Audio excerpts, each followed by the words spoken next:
Escuchemos la palabra de Dios para hoy en los textos en contexto con el Padre José Antonio Chavarría. Bienvenidos a los textos en contexto. Hoy es lunes 25 de agosto en la semana 21ª en el tiempo ordinario. Pongámonos en las manos del Señor. Te pedimos, Señor, que puedas enviar el Espíritu Santo en nuestro corazón para que, guiados por este Espíritu de verdad, podamos asumir tu palabra de tal manera que podamos vivirla y dar testimonio de ella en el mundo. Amén. Para el día de hoy se nos propone el Santo Evangelio según San Mateo en el capítulo 23 de los versículos 13 al 22. Veamos lo que dice el texto.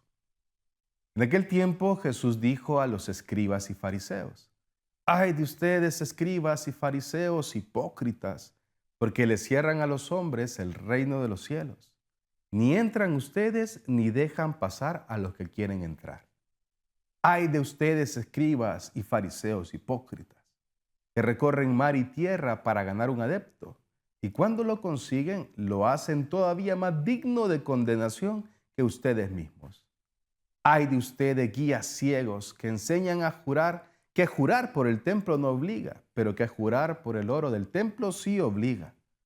Insensatos y ciegos. ¿Qué es más importante, el oro o el templo? ¿Qué santifica al oro? También enseñan ustedes que jurar por el altar no obliga. Ciegos. ¿Qué es más importante, la ofrenda o el altar que santifica a la ofrenda? Quien jura pues por el altar, jura por él y por todo lo que está sobre él. Quien jura por el templo, jura por él y por aquel que lo habita. Y quien jura por el cielo, jura por el trono de Dios y por aquel que está sentado en él. Palabra del Señor. Para comprender esto, merece la pena reflexionar en algunos detalles. Lo primero es que en la época de Jesús habían ciertos grupos religiosos, entre ellos los escribas y los fariseos, que de hecho esta semana van a aparecer 2 o 3 días dentro de nuestra reflexión. Por eso vale la pena hacer hincapié en la vida de ellos el día de hoy. ¿Qué pasaba con los fariseos? Especialmente con ellos, se dedicaban a buscar el cumplimiento casi que externo de la ley. Hay que recordar que en el siglo I, en la época de Jesús, el grupo de judíos, los judíos están preocupados por cumplir la ley del Señor, la Torá, que eran un poco más de 600 mandamientos.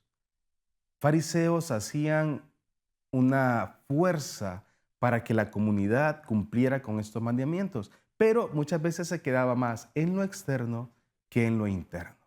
Y es aquí donde aparece algo que en la reflexión bíblica se conoce como los ayes, donde dice Jesús: ¡ay de ustedes, guías ciegos! ¡Ay de ustedes, escribas y fariseos! ¡Ay de ustedes, escribas y fariseos hipócritas! ¿Cuál es el reclamo del Señor?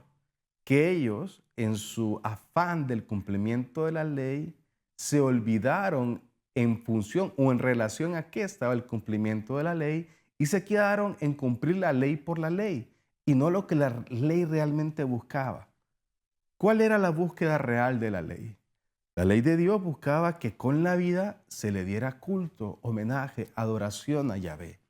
Pero cuando ellos se han quedado únicamente en el cumplimiento por el cumplimiento de la ley, se han olvidado del sentido profundo y verdadero de la ley. Y es ahí donde Jesús entonces, pues, dirige estos ayes, estos reclamos a esta comunidad, a estos hermanos que habían desviado el espíritu propio de la ley. Esto puede pasar a nosotros hoy en día también. Podemos quedarnos con el cumplimiento externo de las cosas y olvidarnos el sentido propio que tienen. Tenemos normas, tenemos leyes, pero lo más importante no es únicamente el cumplimiento de las mismas, como diría algún autor, cumplir y mentir, cumplo y miento, no, sino el valor que tiene cada cosa que hacemos en función a la adoración y al amor al Señor. ¿Y tú? ¿Has caído alguna vez en quedarte en lo externo, en el cumplimiento de algo solo por cumplirlo, desvinculado del amor a Dios? Que Dios te bendiga.